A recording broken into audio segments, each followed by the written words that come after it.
All right. Ladies and gentlemen, boys and girls, and everyone in between. That is Eddie Vega. And that is Chibi Orduña. And this is Words and Shit. The show where you get to know the person behind the poetry. Eddie, how are you doing today? I'm doing okay, Chibi. How are you doing? I mean, coming up on the end of your first week back in... We actually have students now, but they're virtual. Okay. We're in the classroom. How ready are you for the weekend? Oh, yeah. I am so ready for the weekend. I think they are ready for the weekend. I already had one class. Well, I had some classes today that I will not see tomorrow. So I already gave them the tagline. I tell every student right before they leave for the weekend, have a good weekend. Don't forget, boys lie. That's right, because you teach at an all-girls school. Right. Yeah. Well, I'm hanging in there. I'm surviving. I have a pinched nerve or something like that. I'm wearing a brace. I have to move very slowly. Any sudden movements, and I go into extreme pain. So I am here for the healing through poetry. And if there is any poet that can give me some healing, it is tonight's poet. Who do we got on tonight? We've got with us, and I'm wearing my Southern Fried shirt on purpose because one, I got it yesterday in mail, and two, this is one of our So Fried friends. And Dennis Amadeus is already saying, nice shirt. Yeah, thank you, Dennis. Ebony Payne-English is an author, performance artist, educator from Jacksonville, Florida. The first woman to establish her own chapter of the international poetry organization, Black on Black Rhyme. She's the curator of the Museum of Contemporary Art's Jacksonville's first hip-hop exhibition, the God MC, and is the 2017 Cultural Council of Greater Jacksonville's Emerging Artist. I could go on and on with all of these awards, but she's also been a TEDx speaker. She's been in the Florida Time, on PBS's Homegrown, Jax by Jax. Lots of stuff over there. Her educational background is actually from Florida A&M University and Florida State University. And her defining piece is as a playwright, a one-woman autobiographical entitled On Purpose. It opened to critical acclaim in April of 2017 at WJCT television studios in Jacksonville. On a personal note, she's one of the first people that I met at Southern Fried and everyone's nice at Southern Fried, but Ebony takes it to another level. One of the nicest, most talented people that you will meet. Ebony Payne-English, how are you doing, your beautiful self? I am so blessed. Thank you. That was very kind of you. Very kind of you. You honor me. Thank you. Thank you. Hi. Hi. I have to second that. It's definitely every Southern Fried. You are one of them smiling, beautiful faces that is just there to welcome everyone to this space and just sets the tone and the energy for what is always a great week and what we're looking forward to next year. That makes me so happy because, of course, that's my goal. That's the one thing that I can do is bring joy to this space. Because there's, especially as poets, I think there's so much trauma and sadness in the world that we have the sometimes burden of processing and communicating. So kind of re-injuring ourselves sometimes en masse when we come to these big festivals where we're not only expressing our pain, but also absorbing it. So I really do my best to try to bring joy to that space because I love y'all, man. Poets saved my life, man. Yeah. I love poets for real. They kept me from so much, and I try to get that back to them, let them know I'm happy that they hear that we survive. Ain't that the truth? Ain't that the truth? Well, let's dive right in. And for everybody that is watching at home, please again feel free to use the comment section, show some love, interact, ask your questions, be part of this conversation. So we're going to start the way that we do every week and just get out of your way and let you share some poetry with us. So without further ado, Ebony, take it away.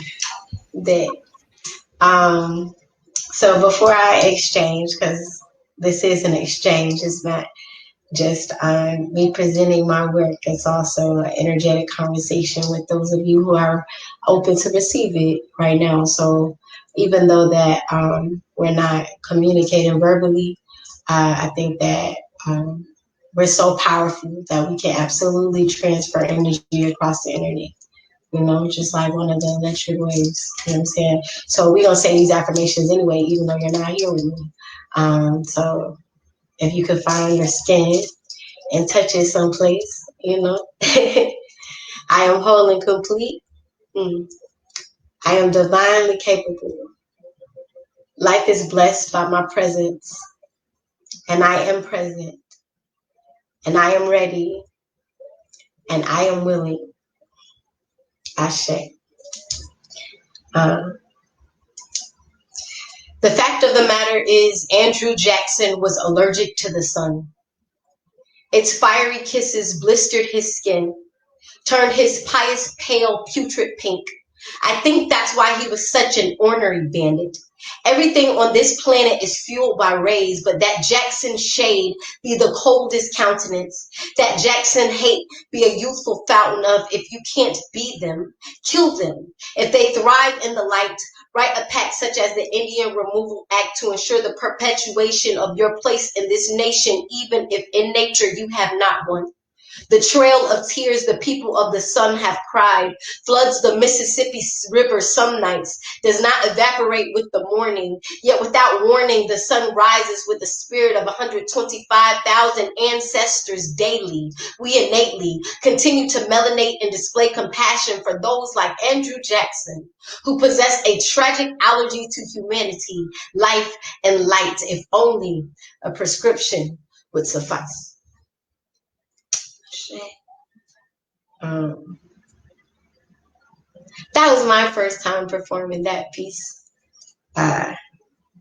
Recently, they renamed our town square, our park in the center of the city, downtown. It was called Hemming Plaza, and it was a Confederate memorial park. And then right down the street, there was another Confederate Memorial Park. And so recently, they changed it to Veterans Memorial Plaza for all veterans. And then the Hemming Park, they changed it to James Weldon Johnson Park. And he's from Jacksonville, Florida. And he was a scholar here. He opened a school here that's right now one of the top college preparatory schools in the country. Is called Stanton. And he also, him and his brother Rosamond, wrote Lift Every Voice and Sing, which is the Negro national anthem.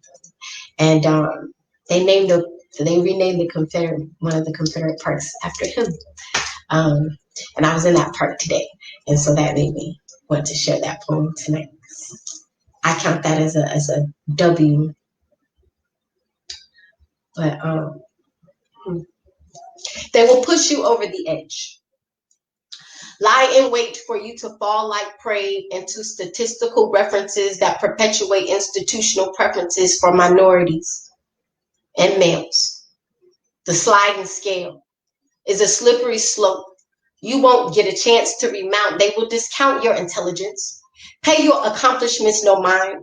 Until you define yourself for yourself, you'll be crunched into other people's fantasies of yourself and eaten alive. Audrey tried to warn us as best she could. The cannibals are coming in search of fresh blood. They will beat you fair and square. You see Black people in boxes as part of this country's pedagogical alignment, whether it's caskets or solitary confinement, and where has the time went to maximum sentences for first-time offenses. This is survival.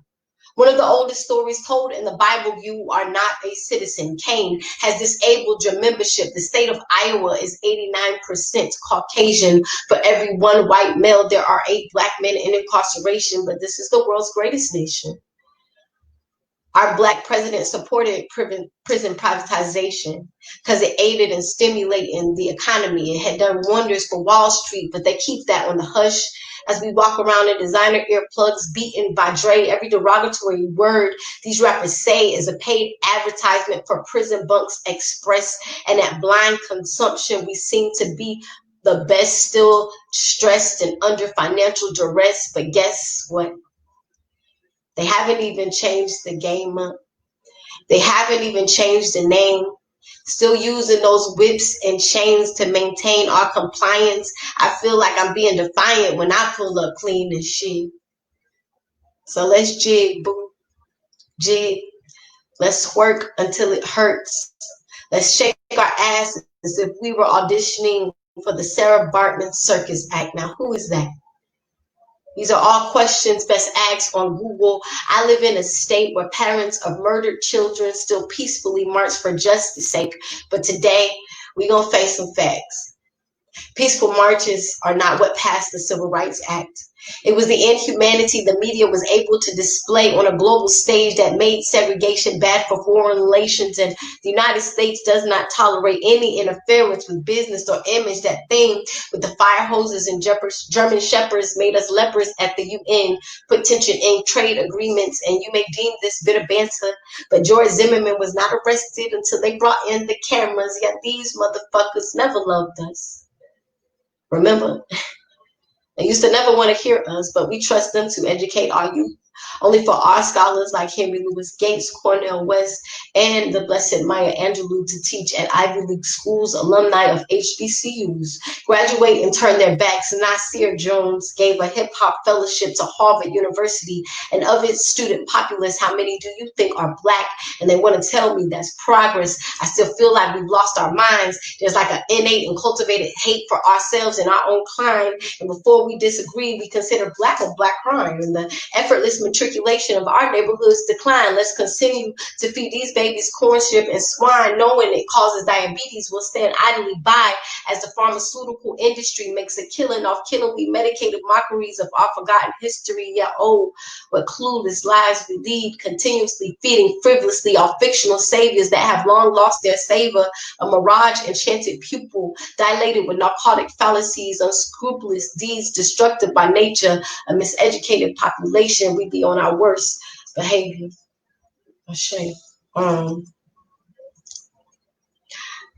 Unpopular opinion, but I actually enjoy Drake's music sometimes.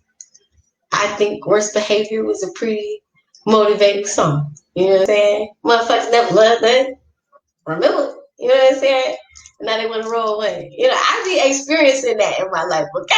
And a lot of shit to say. You know, but it's all good. It's all good because what happens to me happens to y'all, dear hearts.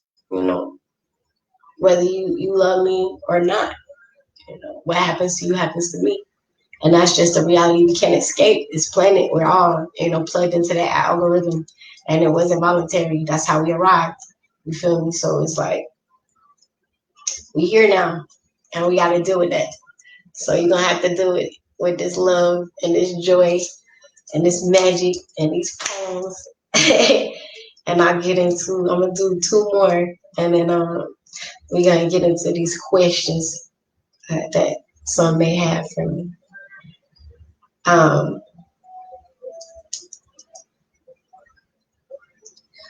Callings are cumbersome burdens barely capable of being carried.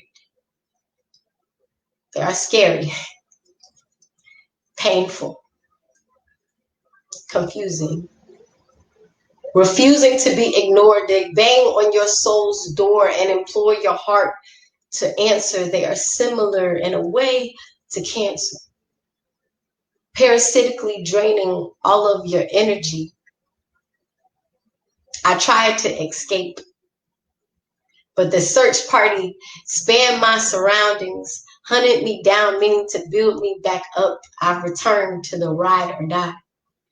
Ironically, this calling has been what's been keeping me alive. Forces of opposition have tried to snuff me out. Doubt has tried to make a coward out of me. I speak unflinchingly.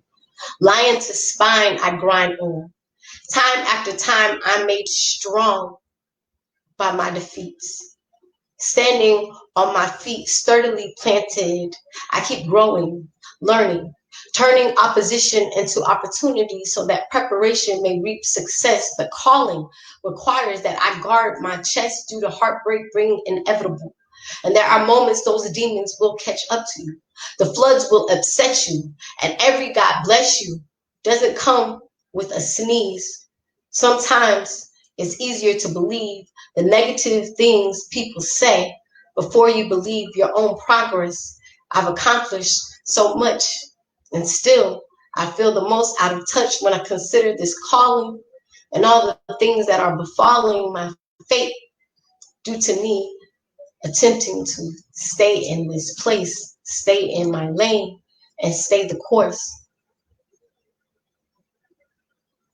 I'm going to do one more piece from my cell phone. I've been writing. I usually use my notebooks, but ever since like quarantine began, I've experienced like just a withdrawal like from my notebook, and I'm not quite sure because it's been with me. Like I'm a notebook shouty, like I don't leave home without it type. It's been with me, but it's felt as of late more natural for me to just grab my notes on my mobile device and just, you know, put them in a little by little. So I'm seeing what's up with that, because most of what's coming in my next compilation, it will be like the poems that I wrote during quarantine in my cell phone. So I'm excited about that, and I'm going to share one of them with you.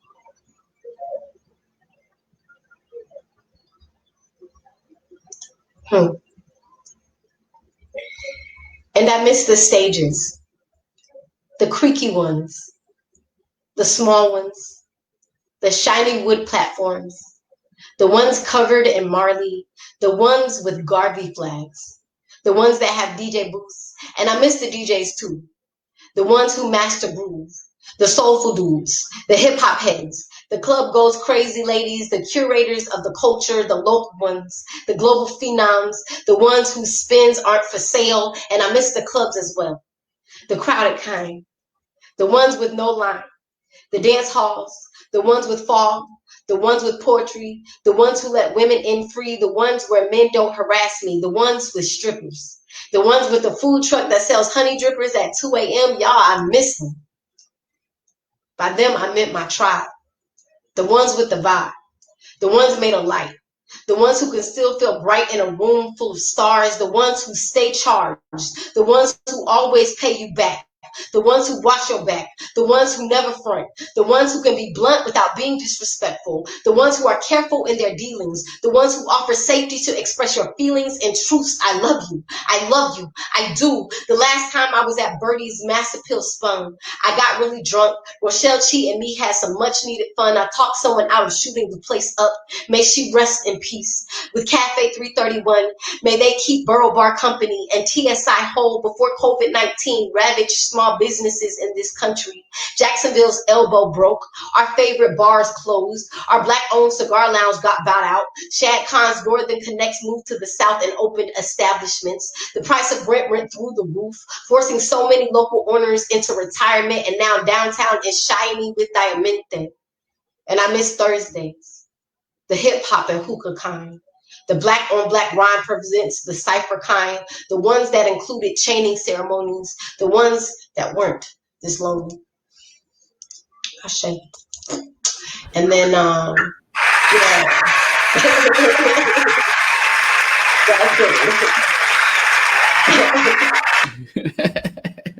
I feel like the Democratic National Convention with our fake applauses. Listen, oh my goodness. It's a new world we're living. It is, listen, I was fucked. Can I say that? Yeah, it's called words and shit. I was fucked up today because I read the news about those men being indicted. And everybody was like, they're going to jail, the people who crowdfunded for the wall to be built, yo. And I was more fucked up that they raised $25 million, and the fact that they ain't give it to the government. Fuck that. Mm-hmm. The fact that motherfuckers raised $25 million to build a motherfucking wall. Mm-hmm. Where are we? What the fuck is going on, man? Like, this is the future? Yeah. Hate fuels funding fast. Hate fuels funding fast, y'all. Nothing's wrong. I was complaining about the world. Please, go back to your fantasy. Oh, did your girl just run in? She ran in like, what's going on? And you don't know what three F-bombs means emergency. But, yeah. But that last poem, though, everything about, I mean, I don't, your scene is different from mine, but I can identify with everything that you said. Yeah. You might have the honey dripper truck, and ours is like a taco truck, like at midnight or at 2 or 3 or 4 in the morning, and all that, that whole, you have your scene, you have your street full of venues and bars and clubs, and we have one called St. Mary Street, and man, and St. Mary Street is horrible some nights, but I miss that. I miss that. I miss the ratchetness of it all. I miss the ratchetness of it all. Drunk people in the street, me being one of them.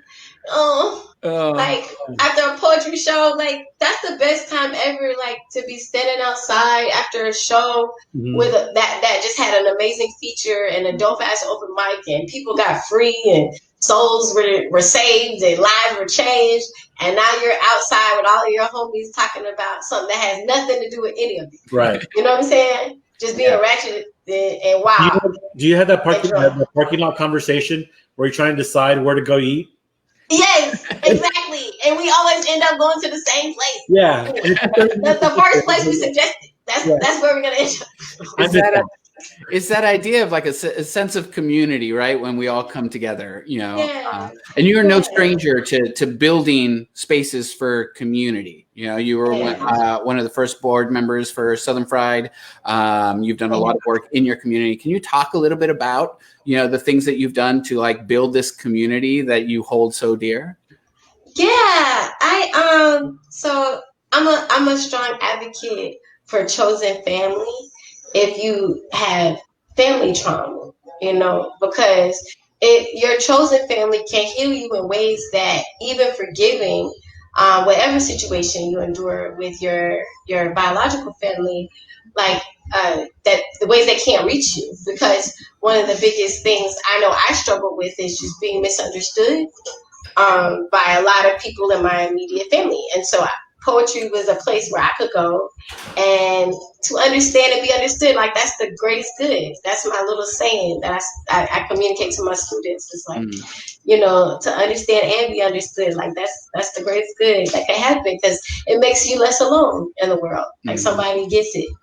And everybody should have that experience at least once. And for me, it was the poetry community, and then it evolved into the greater artistic community. Really, any artistic community has just really that I've entered has embraced me and loved on me and healed me in a number of ways. In every way that I was wounded, I was able to heal through art, which is why I think it's so important, right, to continue and in an educational way and as a behavioral intervention and therapeutic means of just self-identity and awareness, because that's really important, especially growing up as a minority in Southern United States.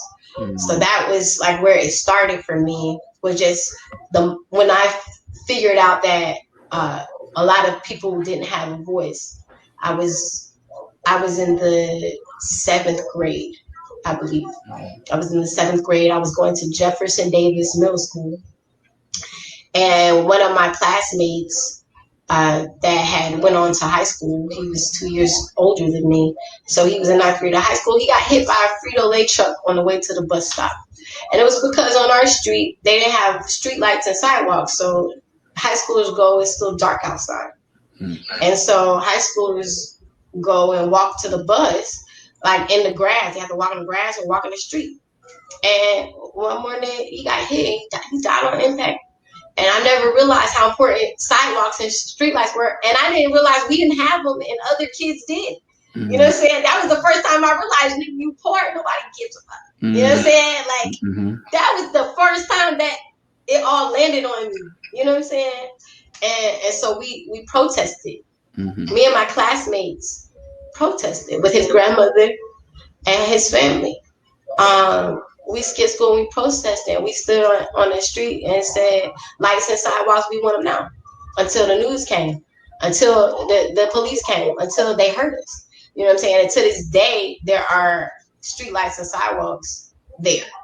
And that is where my community building started. I found out that my neighborhood could change the course of someone's life. Yeah. My neighborhood alone could save someone's life if they really came together and decided that that's what they wanted to do. Mm-hmm. And that had never seemed like an issue, like something that needed to happen to me until then.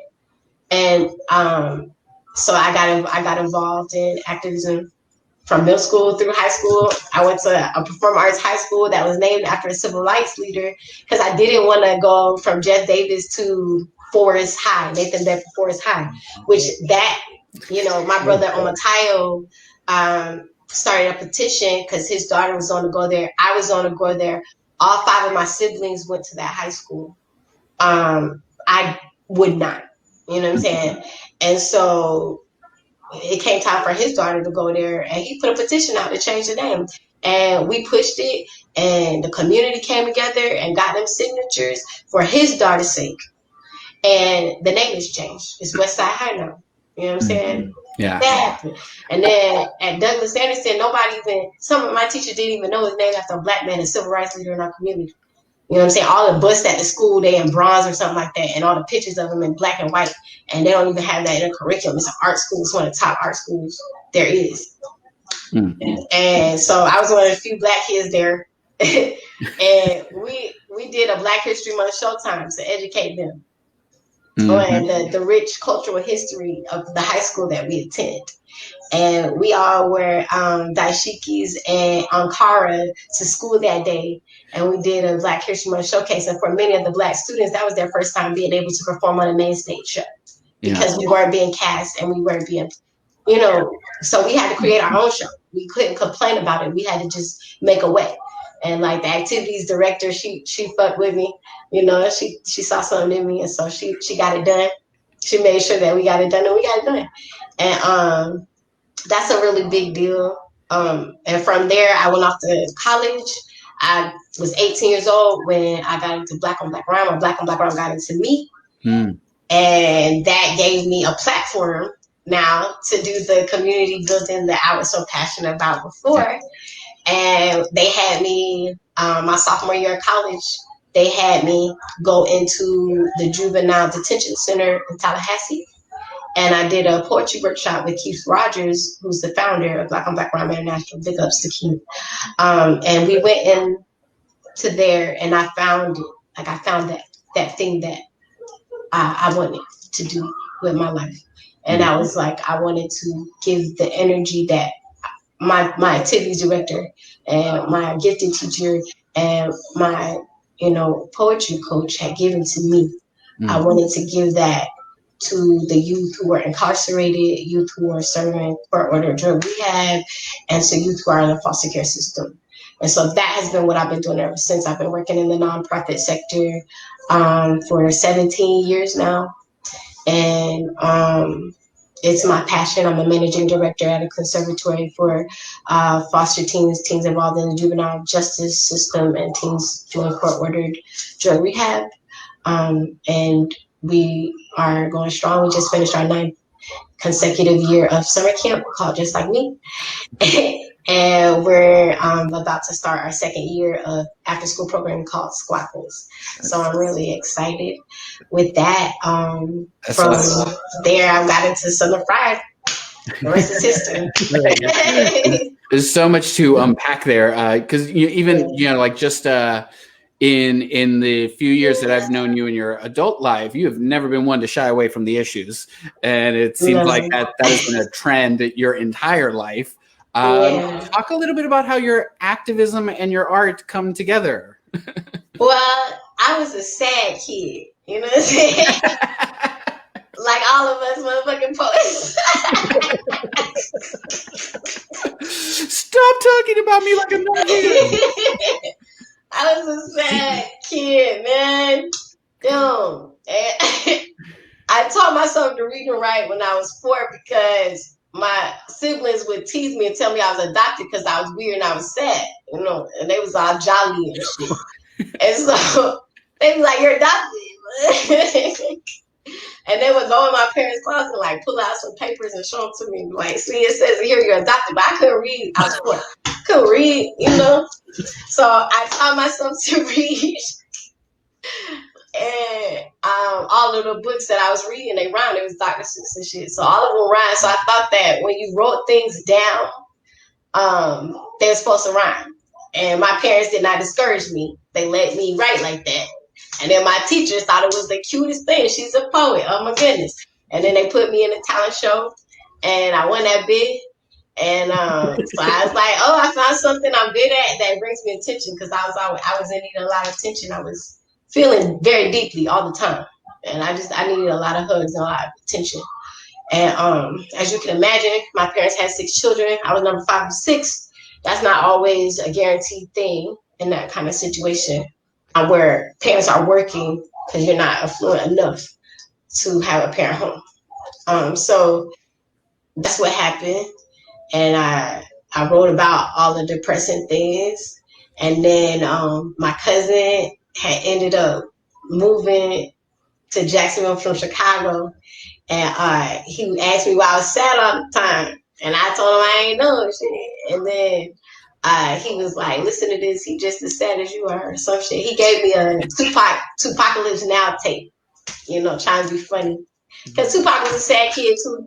And then I listened to it and I cried. It made me cry when I heard Brenda's got a baby.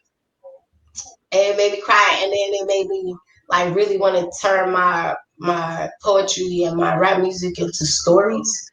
And that's really when I found my love for hip hop. That's really, that was the year that I made my first suicide attempt. I was 10 years old. And so that was like a life-changing moment without him even knowing it. Something as simple as just, wondering, having a question and actually being brave enough to ask. You know what I'm saying? Because sometimes people won't give you the answer that you're expecting or the answer that we've been programmed to give. Sometimes people will be honest, will be brave enough to be honest. And since you were brave enough to ask a question, my hope is that you'll be brave enough to stand and assist. You know what I'm saying? In whatever way that person may need at that time, because it may just need them to hear you. They may just need for you to hear them. Mm-hmm. And you may just need to hear that story. You know what I'm saying? To get through whatever you had. In my condition, I needed to hear Tupac's story. I needed to hear Brenda's story so that I could learn how to navigate properly my circumstances.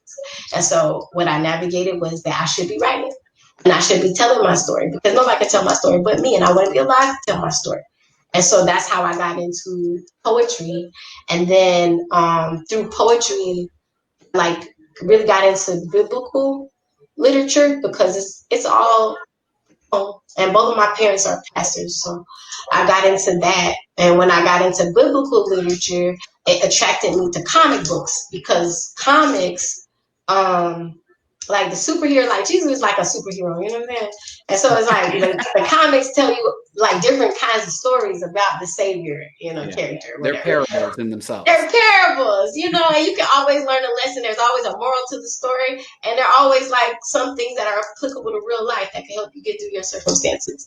So I found a love for comics, and I got into that. And then through my love for comics, it made more sense for me to like write curriculums that utilize popular culture in the classroom and academic environment, because I was always like one for school. Like I loved school. Like that was my escapism with school. Everybody has their own little thing that they use to pretend like they're not who they are. You know what I'm saying?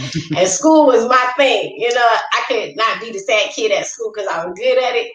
And everybody wanted to hear what I had to say. So I went to school and I did well, straight A student. You know what I'm saying? And so I wrote curriculum. I got into writing curriculum, and that opened so many doors. That got me into visual arts. I became an art collector, just through writing art-based curriculum. It put me in the room with a lot of well-known and profound visual artists, and I got a chance to interact with them and collaborate with them. Grace Bio was the first one, and she's a Philippine sister who's so dope, muralist, international renowned painter, and she put me on, and through her I got introduced to the artistic community, and then the instrumental community through Travis Thomas, who's a composer here who helped me write my curriculum, my first curriculum, School Beats, which is like in 48 programs across the country. So that's how my circumstances got me into art, and then art got me into other circumstances. Yeah. But it all came back, to poetry. It always comes back to poetry. That's my baby. Yeah. You talked earlier about self-identity, knowing who you are. I've always known you as being someone who's very, very comfortable in their culture. And I'm kind of like, at what point in your life journey did you become comfortable enough in that culture to put, to appear as you do? Okay, it's half my mama and half of my daddy. Okay, so when I was in middle school, one of the reasons why I had a lot of emotional issues was I got picked on a lot because I was very dark skinned, and my facial features, they're very African. Like, you can tell that there's African in my family. And so the boys used to call me Mother Harriet. And I wasn't developing as quickly as the other girls were, so I had flat chest. And so they told me I was president of the itty bitty titty committee. And they used to say that and call me Mother Harriet, right? And it used to make me cry, it used to make me sad. And I had a lot of issues looking in the mirror. Like, I felt ugly, very ugly. And my father, I remember I was crying one time about it, and my dad got so angry with me because he was like, You're sad that they call you Harriet Tubman. They call you Mother Harriet Tubman. Do you know who Harriet Tubman was? And he told me that I got my nose from his mother. That he gave me that nose from his mother. It was passed down to him from his mother. And his mother was the strongest woman that he's ever known in his life. And Harriet Tubman was a great American hero. That's what he said. She was a great American hero. You know what I'm saying? And, you're bugging. Like, he was so mad at me. He was like, you're bugging. For real. Get it together. But you from College Park, Atlanta. You know what I'm saying? So it's like, where Martin Luther King from, man. Hey, you know what I'm saying? You're my daughter. Get it together. Yeah. And it changed the way I look at a lot of things. And then on my mother's side, she comes from a family where her grandfather, they call him Big Daddy. Can you believe that? They so country. They're from Livingston, Alabama. But my mom's from South Side of Chicago. But her parents, they're from Livingston, Alabama. My granddaddy had such a talk game. Like, my grandma was like 21 years old. She was at a party. And she said he walked up to her at a party, and he had some excellent conversation. By the end of the conversation, he was like, I'm going to marry you. I'm going to move to Chicago because I'm going to go up there and get some work and buy a house, and I'm going to come back and marry you. And she was like, okay, whatever. And he came back and married her. He went to Chicago, and they had 5 kids. That's the way you do it. And they're still married. That's the way you do it. I was like, anyway, his daddy owns a farm. I believe it's 13 acres or more. It's 13 acres or more of lakefront Alabama property, and it's called Martin Estates. That's my mother's maiden name, Martin Estates. That's the family that she comes from. And my granddaddy, I think he was part of the Great Migration, where all those Southern men moved up north to the factories and stuff like that. He moved to Chicago, and they raised their kids in the home that he purchased that was paid off the year before I was born. And all their kids are going out the house, and they still live there together, caring for each other. And that's where my mother comes from. Is farmers turned industrialists and survivors of both. You know what I'm saying? Of both. Because Chicago ain't no punk. My grandparents still live on the south side. You hear me? Ain't nobody ever ran up in my granddaddy's. Never. And the man don't drive anything but a Cadillac. But there's a respect there that exists. You know what I'm saying? Some places there's still honor. Yeah. Some places they still have honor. And ironically, those are those very places that on the media they would tell you is the wilderness. Right. Exactly. Yeah. It's a good place. That's a good place. I married a country boy. I know, like them roads that are way off the beaten path. Like that's where you find the good people. Now, let me ask you.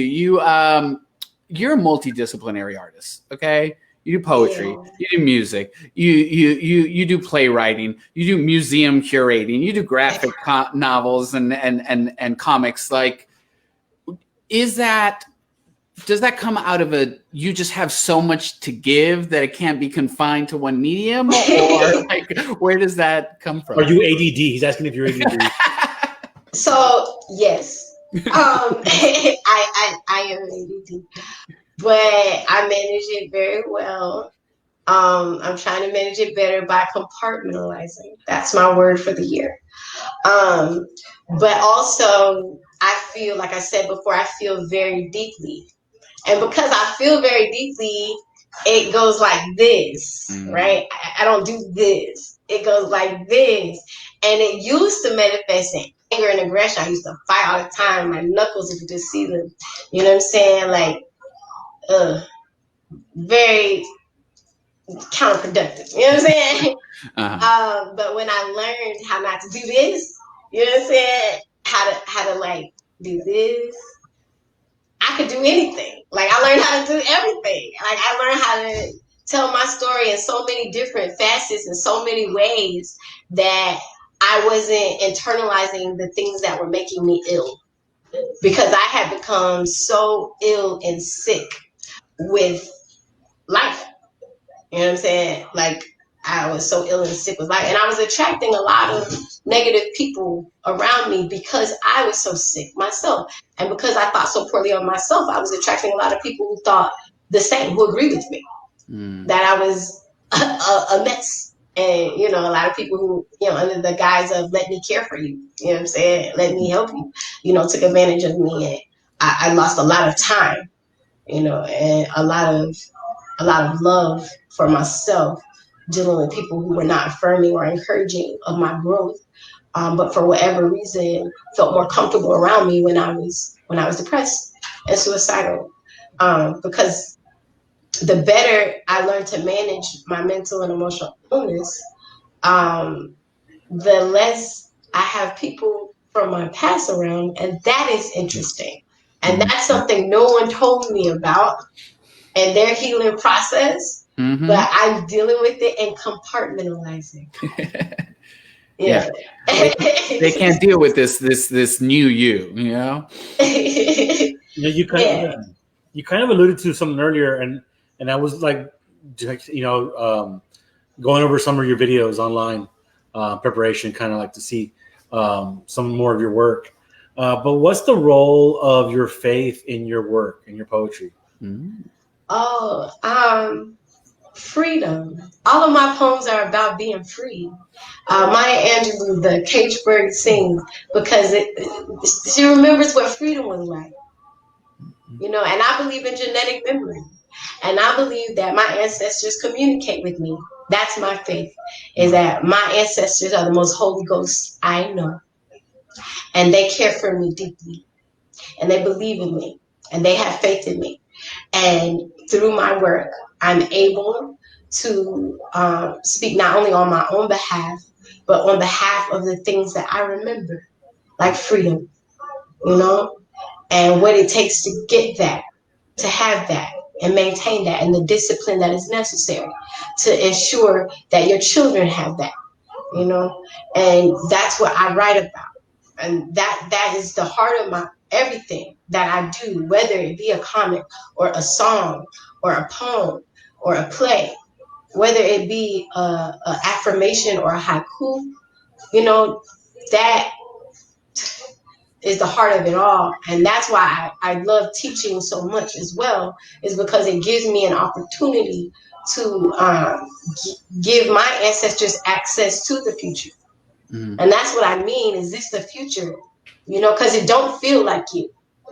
it feel like an imitation of life. You know what I'm saying? Mm-hmm. It feel like something's not quite right. It feel like, it's a whole lot of people passing, as whatever they claim to be, but they not really that. They, pretending. And now the great mother, as in the earth, is responding. Is responding and showing up at school like, that's my baby right there. Yeah, you mine too. I know you're angry. But you're mine too. My angry little baby, you're mine too. You know what I'm saying? And you cannot escape me. You feel me? And that's my biggest thing with the climate crisis, is that none of us can escape the earth if she would like to rid herself of us. You know what I'm saying? If it would like to rid itself of us, if they would like to rid themselves of us, you did. None of us can escape them. And so, I feel like that is something that also lends an opportunity for unity and some understanding, and to be understood, and some togetherness, even if we can't gather. You know what I'm saying? Is that like, who's gonna be the one to convince us to save ourselves and each other at the same damn time? We can't even convince people to wear a mask to save themselves and each other at the same damn time. Okay. Like, I want my surgeon in a mask. That's simple.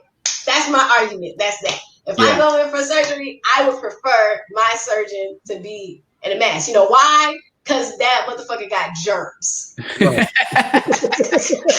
Now, you don't want any more.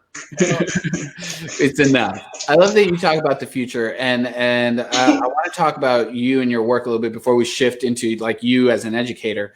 I love listening to you because there's a lot of literary devices that you freely employ. There's rhyme, there's meter, there's alliteration. I love alliteration, and you mentioned Dr. Seuss earlier in your formative years. So I'm curious, like, who are your influences, because like you've got a style, What's interesting is Kuongoza, which is my hip hop project that's coming soon, is about that. That's what it's about. My influences, because it means guide. It's Kiswahili for guide or lead.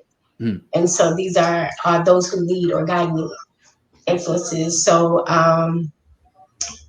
of course, Malcolm X is one of my greatest influences. Coretta Scott King is one of my greatest influences. Queen Latifah, Stevie Wonder, Prince,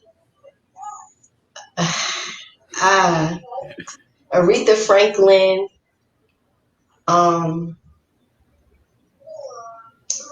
Stan Lee, Octavia Butler, Trick Daddy, Tupac Shakur, naturally, Lauryn Hill, Missy Elliott, definitely Missy Elliott. It's a whole Outkast, and Huey Newton, Asada Shakur, Nina Simone, Keith Rogers, Queen Sheba, Sonny Patterson, Malika Hamid, but she's now a Joke Oladipo. Shakandria, aka Icon, Moses West, Matthew Cuban Hernandez, Keith Rogers, I think that goes without saying, Dorian Paul D. Rogers, Serafina Ethereal. Yeah. That's an amazing list because it's a whole, like I said, it's multi-generational. What's really interesting, or I think is really cool, is that you include contemporaries as your influences. Well, that's whose stuff I be reading, and that's whose shows I be watching and taking notes. I got a new performance influence in Kyla Lacey, because I saw one of her features, one of them hour-long features she be doing for colleges. I got a chance to see one, and I was like, oh, okay. So that's what we be doing. Them hour-long features ain't easy. They are not easy. No, not at all. Because if I do college, I do plays, I do theatrical performances. I've never done a full poetry set, hour-long poetry set for a college. Like I've done that for like a private booking, but never for a college, and never 100+ times a year. Asia Sampson, you know what I'm saying? 352 shows or something in a year. Asia, which is, you have to have an incredible amount of discipline. Like to pull that off and make every show good, 3,000 or 3,000 food. You talking about 3,000 or 3,000? Yeah. I mean, that's a really great segue to a question we had from the audience, which was, what is something you haven't done that you'd like to do creatively? I would like to go on world tour. That's what I was planning before COVID happened. I was going to go on my first global tour. Would you believe that? With my hip hop album, Kuongoza, which means guide. That was going to be like the whole brand. It's like my tour guide. You know what I'm saying? Where in the world is Ebony Payne-English? That was the name of the tour. Carmen San Diego is my favorite villain. You know what I'm saying? She was never caught, and she only stole art from the people who stole it first. You know what I'm saying? Hey. I mean, that's what she did. She was a whole hero.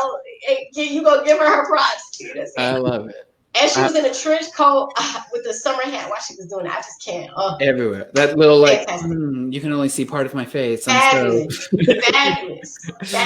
I love it.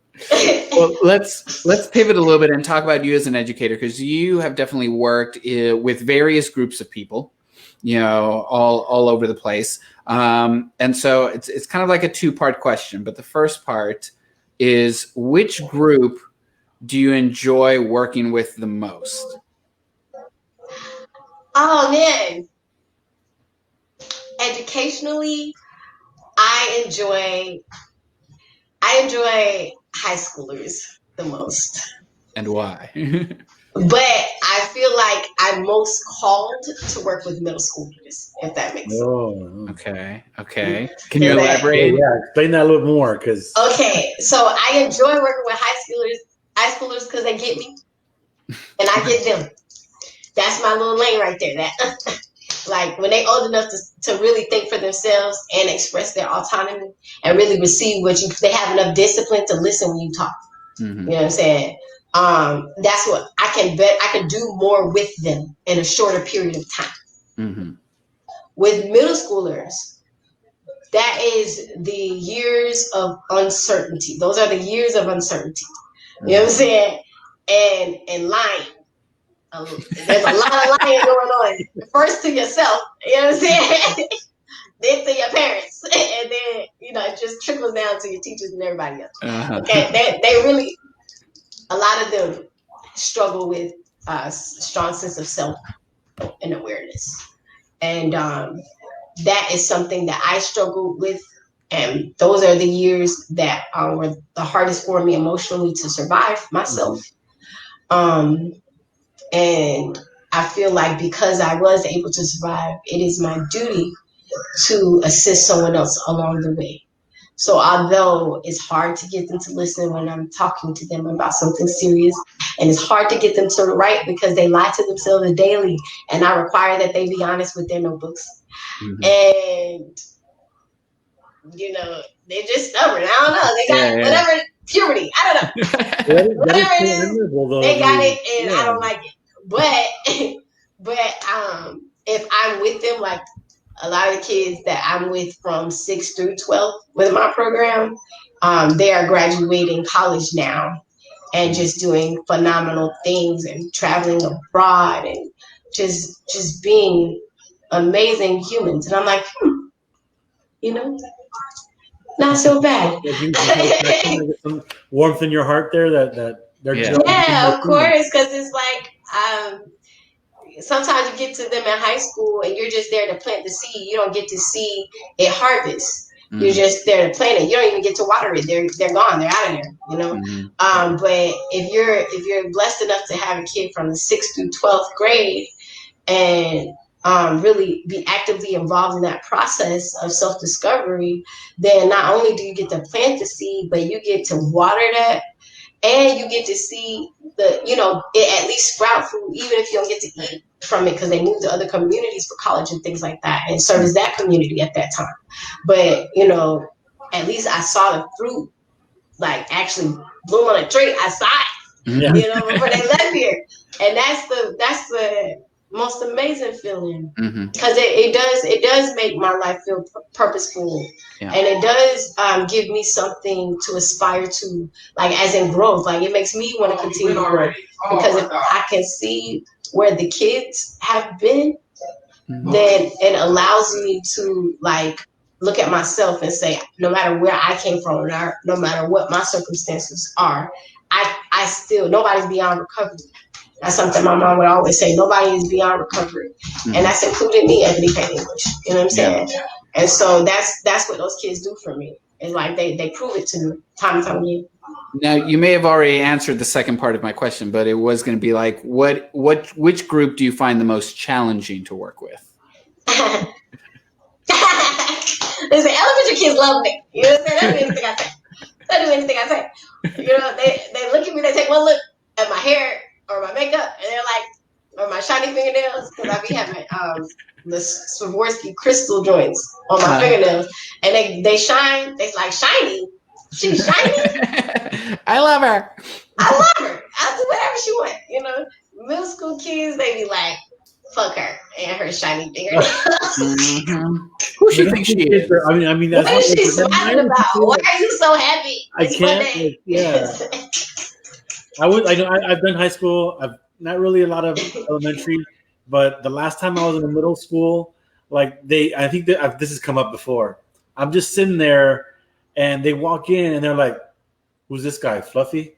They thought I was William Iglesias. They were like already making them. They were like within earshot, and they didn't care that I could hear. They don't care. They're so disrespectful.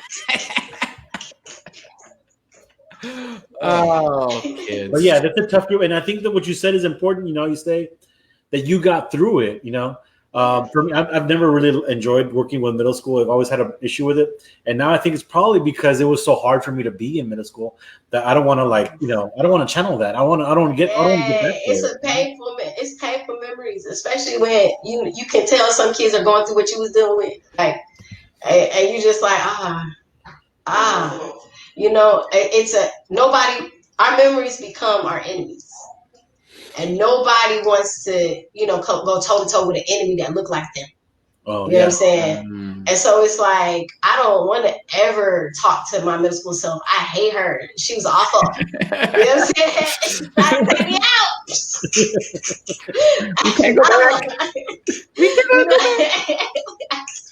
It's ugly. But it's necessary. I gotta forgive all of my past selves.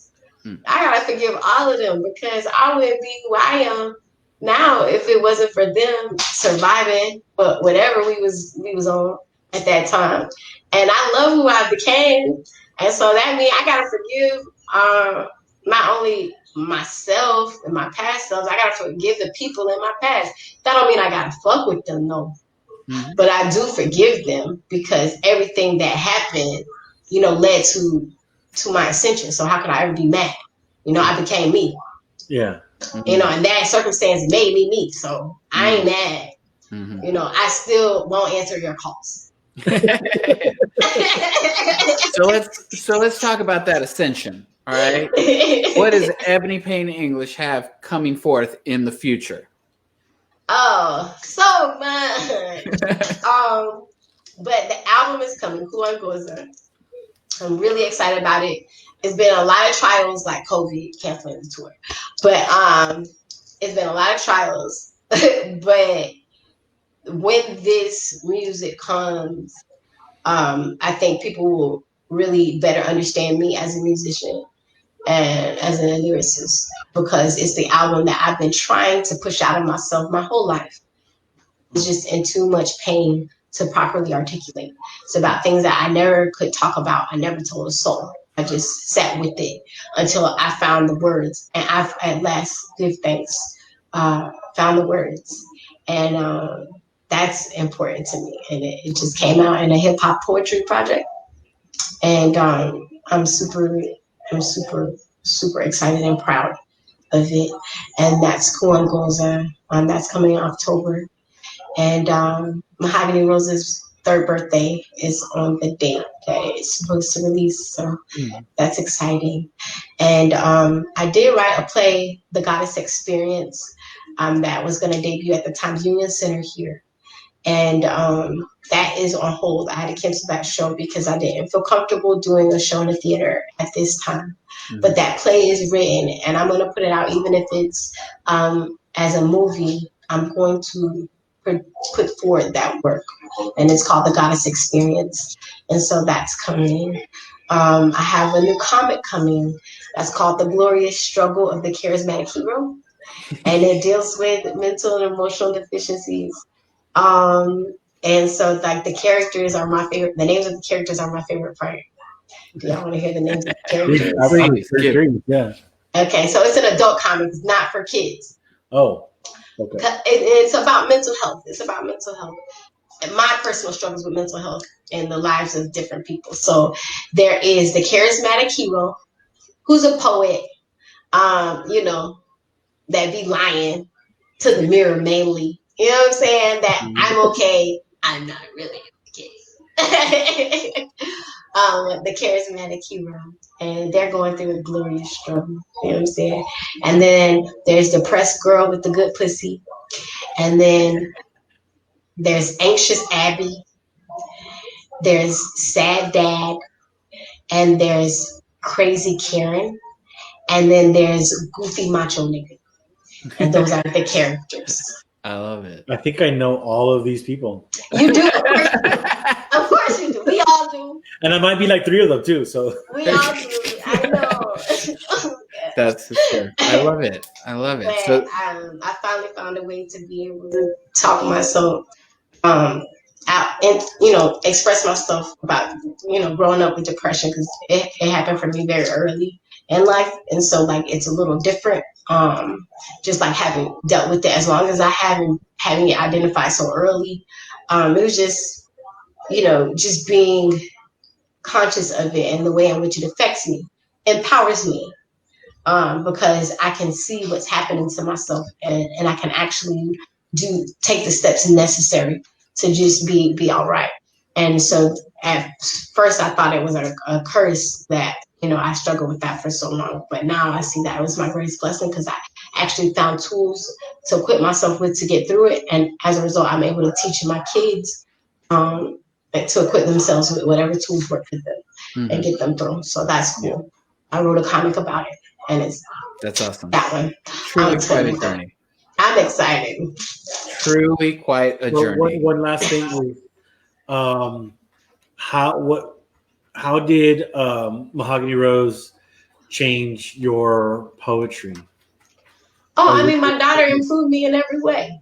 That's what she was sent here to do, was to make me better and to see myself become better, because she's the better version of me and the best version of her father. So there she is, you know what I'm saying, reminding us we got work to do. We have growth to achieve and accomplish. This 2-year-old is shining on us, stunning on us. Tighten up. You know what I'm saying? Tighten up, Yeah. And I love it. She's made me sharper. She's made me wittier.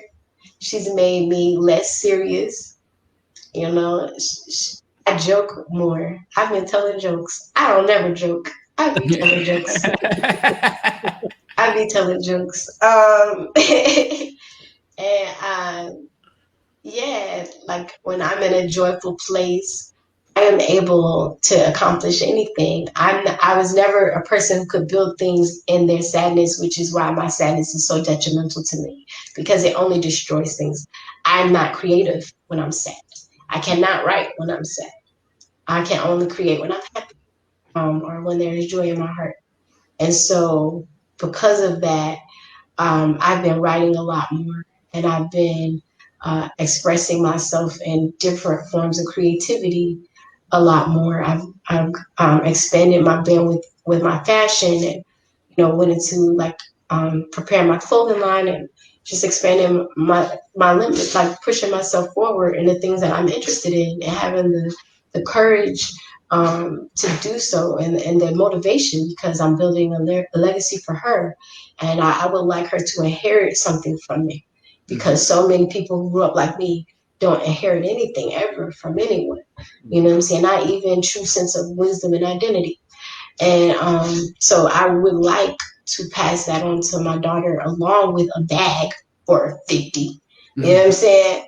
And so I've been expanding, like getting my entrepreneurship on, getting my e-commerce together, my situation, like not giving up on myself, even though my shows got canceled. I've lost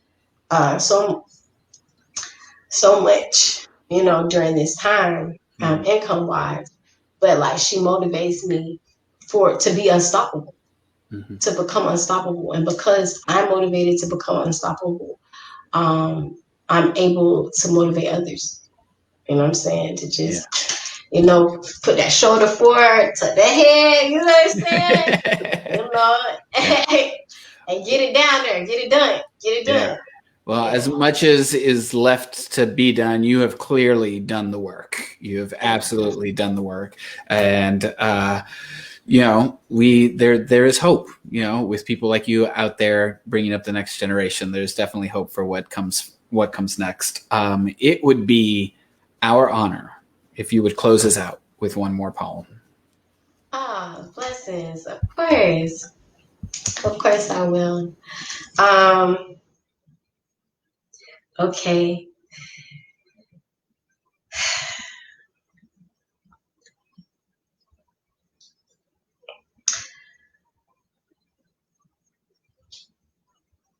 I am going to do this one.